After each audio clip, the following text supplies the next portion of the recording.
বিনু,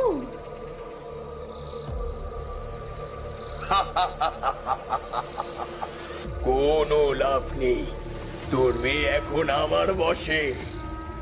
কেন? ও কি দোষ করেছে? ওকে কেন আটকে রেখেছেন এভাবে? ও আমার আজ রাতের যজ্ঞের শেষ বলি। তারপর ওর মরার উপর বসে ধ্যান করার পর আমার সাধনা পরিপূর্ণ হবে।